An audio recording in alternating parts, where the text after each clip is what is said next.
Hi, and welcome to the daily reading for June 24th. And as every day this year, we're doing a reading from Jesus Calling, Enjoying Peace in His Presence by Sarah Young. So, June 24th. Hold my hand and trust. So long as you are conscious of my presence with you, all is well. It is virtually impossible to stumble while walking in the light with me. I designed you to enjoy me above all else.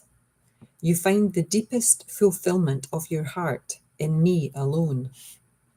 Fearful, anxious thoughts melt away in the light of my presence.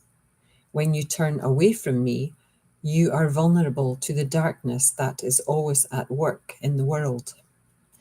Don't be surprised by how easily you sin when you forget to cling to my hand.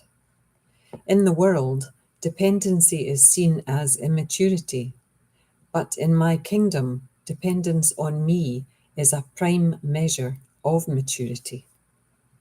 And this reading tied in with Isaiah 41, verse 10, and Psalm 62, verses 5 to 6. Isn't that an interesting concept, that dependency is considered linked to immaturity in our human world?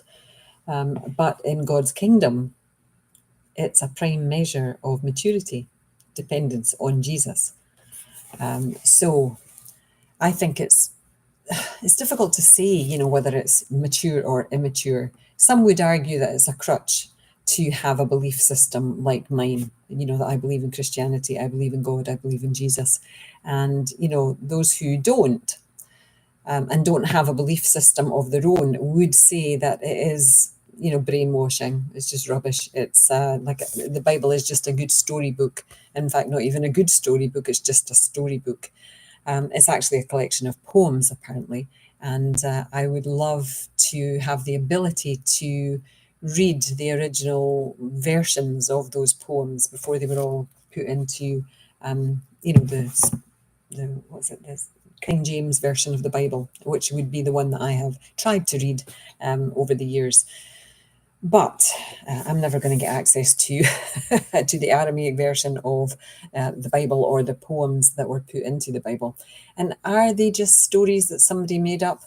I think there may be embellishments of some stories, but I do think that even if it is a good fable or a good collection of fables, there's a point behind them. There's a point behind them, and the stories were given to the people that made them. And it's a bit like when you watch a movie. When you see a really powerful movie, the person who wrote that screenplay and the director who helped to bring the movie to life, they had a vision. They were given this gift of vision, and also, the screenplay writer was given the gift of the idea that would be of service to the world, through their ability to watch this movie. I'm talking about movies like Avatar, and maybe you're not on the same wavelength as me, but for me, Avatar was a very powerful movie. And even though it was set on a fictional planet, for me, it translated very much into how the earth has been treated by humans, not all humans, because the indigenous peoples are here to protect the planet, we're here to protect the earth, and more their voices are being squashed, and I don't agree with that at all. I think we need to listen to the indigenous peoples of the world, because they are the keepers of the stories. It's a bit like the Bible is the keeper of the ancient stories of Christianity, the time of Christ, the time that someone walked the earth who gave their life on a cross to suffer because he had a purpose, and the purpose was to connect us with God at that time. So that's, that can all be made up, and I don't know the truth, because this is just my truth. And that's the thing, when people tell me that something is for certain this happened, and for certain this is true, I get a bit irritated because how do they know?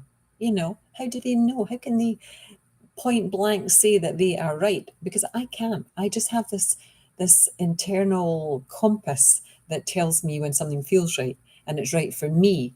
And it's not in me to tell people that this is a certainty, because I don't know that. So anyway, my 5 minutes is up, and this is a subject I could talk about for days.